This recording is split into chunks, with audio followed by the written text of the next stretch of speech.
Magnus Carlsen, the world's #1 chess player, is known for his incredible talent and strategic thinking. But what happens when he goes up against the best female chess player of all time? In this video, we'll explore the fascinating story of Judit Polgar, a chess super genius with a peak rating of 2,735 and a record-breaking accomplishment of achieving the grandmaster title at just 15 years old, a title previously held by Bobby Fischer. We'll delve into her career and achievements and how she became the greatest female chess player in history. We'll also look at how she fared when pitted against Magnus Carlsen, who is widely considered one of the best chess players of all time. Join us as we take a closer look at this epic battle between two chess titans and discover what happens when Magnus Carlsen faces off against Judit Polgar, the best female chess player of all time. You don't want to miss the thrilling conclusion of this epic matchup. Magnus was well aware that this chess game would be no walk in the park. A single misstep could shatter his hard-earned reputation into a million pieces. With his opponent, Judit Polgar, sitting across from him, he made his first move, d5, a classic starting maneuver, but Judit was quick to respond with a formidable King's Indian defense, a favorite tactic among top-level players that made use of open space to the fullest. Unfazed, Magnus countered by boldly pushing his C and E pawns into the center of the board. But Judit was a skilled opponent, swiftly positioning her bishop on g7 and securing her king's safety through strategic castling. The game was on, and the tension in the air was palpable. The stage was set for an epic showdown between Magnus and Judit, and both players were eager to come out on top. As the game unfolded, each competitor skillfully executed their opening moves, setting the tone for what was sure to be a fierce battle. Magnus deftly developed his minor pieces, while Judit carefully moved her pawns into position. But then, something unexpected happened. A strange variation emerged, leaving Judith's queenside minor pieces woefully underdeveloped. This was an unprecedented twist, and the tension in the room skyrocketed as the players locked eyes, both fully aware that every move from here on out would be critical. Magnus contemplated his next move, and with a steely glint in his eye, he deftly moved his knight to g3, intent on rerouting it to a more active square. And across the board, Judit furrowed her brow, taking her time to strategize her next move. When she finally made her move, placing her knight on a6. It seemed to defy all the fundamental principles of chess, but little did Magnus know, Judit had a plan up her sleeve. Sensing an opportunity to strike, Magnus quickly moved his bishop to f2, poised for a successful castle. But then, in a surprise move, Judit placed her queen on c6. It was a risky move, but one that she hoped would pay off in the end. Magnus castled, putting himself in a slightly better position than his opponent, but the game was far from over, and victory was still up for grabs for either player. Judit made a bold move, striking right at the heart of the board with e5 in an attempt to open up the d-file. But Magnus was no slouch, and he promptly shut down her attack by locking the center of the board. Undeterred, Judit switched her focus to the king's side, unleashing a barrage of threats with her move h5. It may have seemed like a minor move at the time, but little did Magnus know that this would go on to cause him no end of trouble. With her queen on d2, Magnus created a formidable battery, but Judit was unfazed. She deftly kicked out of Magnus's knight and hopped in with one of her own, showing exactly why she was such a formidable opponent.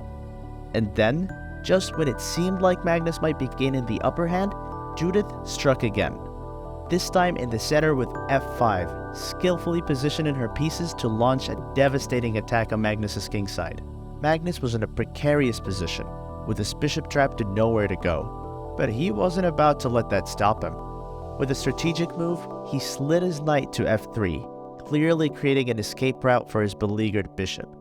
Across the board, Judit was quick to react, locking up her pawn chain and setting the stage for what was sure to be a fierce battle. Sensing danger, Magnus quickly slid his bishop back, wary of any potential traps that might be lurking. But Judit had something up her sleeve. A bold knight sacrifice that left Magnus scrambling to respond.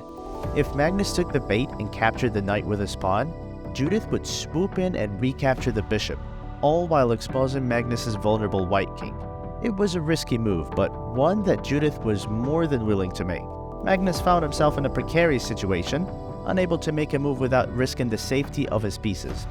With his rook in danger, he was forced to slide it out of harm's way, hoping to stay one step ahead of Judith's cunning maneuvers. But Judith was a master of the game, and she quickly blocked off Magnus's dark square bishop, forcing him to make a bold move. Magnus decided to take a risk and trade off his knight for Judith's bishop, but he knew that he had to be careful. With his queen pinned to the back rank, he had limited options, but Magnus was never one to shy away from a challenge. He made a very bold move, sliding his queen to g5 and targeting Judith's undefended pawn. It was a risky move, but one that paid off. Judith couldn't defend the pawn and was forced to slide her queen to a more active square. But Magnus was not done yet. Instead of taking the pawn, he created another threat with his knight, forcing Judith's queen to move and then swooping in to pick up the pawn on g3. It was a masterful display of skill and strategy, and Magnus was clearly in his element. Judith made a bold move, deciding to move her bishop to a more active square. Magnus responded by sliding his king up, his eyes trained on the open h-file and the possibility of transferring a rook. But Judith wasn't about to give up without a fight. She moved her terrible knight to a better square, determined to stay in the game. As the two players continued to trade moves, it became clear that they were both evenly matched. But then, something changed. Judith made a daring move, attacking Magnus's bishop with a rook. Magnus had to think fast, and sure he did. He moved his king up to safety, but Judith wasn't done yet. Instead of retreating her extremely active bishop, she made a bold decision to keep it on the board. That's when Magnus offered a queen trade, a move that Judith almost immediately accepted. It was a risky move, as trading down against Magnus is never easy after all. He's regarded as the best endgame player in history, but Judith was undaunted. As soon as the queens were traded, she saw an opportunity, a bishop sacrifice that could fork Magnus's rook and king, winning valuable material. It was a stunning move, and it left Magnus reeling. Little did Judith know, Magnus had anticipated her bishop's sacrifice and was ready to respond accordingly. He willingly accepted the sacrifice, seeing that he could quickly move his king out of harm's way, trapping the knight and rendering it useless. Judith now found herself in dire straits, down in material, time, and position. She needed a miracle, and she needed it fast. Although her rook on a6 held into her d6 pawn, Magnus seemed unfazed, his eyes fixed on the knight on a1 that was all his for the taking, as if he were playing a game at the arcade. In a moment of desperation, Judith takes Magnus's knight on b5, unknowingly digging herself into a deeper hole. Magnus now finds himself 2 points of material ahead in a completely winning endgame. With a careful defense of his pawns and strategic trades of pieces, he has the opportunity to claim victory over the best female chess player of all time. In a desperate move, Judith tries to attack Magnus's g2 pawn, but little did she know that Magnus was prepared for this. Despite this, Judith makes one final attempt to capture the isolated pawn on b6, but Magnus has a sneaky plan up his sleeve. Knowing that Judith cannot take his pawn, Magnus sets a trap, and Judith falls right into it.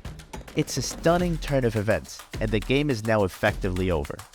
Magnus had a cunning plan to trap Judith's rook, and he executed it flawlessly.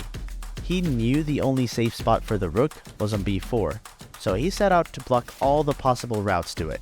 With a masterful bishop move to b5, he forced Judith to admit defeat and resign from the game. Magnus emerged as the undefeated chess world champion, cementing his place as one of the greatest chess players in history. The players shook hands, but the excitement and the tension of the game lingered on, leaving chess enthusiasts worldwide awestruck. This game will undoubtedly go down in history as a prime example of what makes chess such a captivating and exciting sport. The back and forth nature of the game kept the audience on the edge of their seats, and the remarkable skill of both players left them in awe. In the end, Magnus Carlsen proved once again that he is one of the greatest chess players of all time, and we can only wait in anticipation for his next match to see what incredible feats he will achieve. Thanks for watching. I hope you enjoyed this video and found it informative and entertaining. If you did, don't forget to hit the like button and subscribe to our channel for more great content. We covered a lot of ground today, exploring the fascinating world of chess and watching two of the greatest players of all time battle it out on the board. From Magnus's daring opening moves to Judith's clever traps and counterattacks, this game just had it all. Remember, if you want to improve your own chess game, it's important to study the tactics and strategies used by the masters. So keep practicing, keep learning, and who knows, maybe someday you'll be the one making bold moves and winning brilliant victories on the chessboard. Thanks again for watching, and I'll see you in the next video.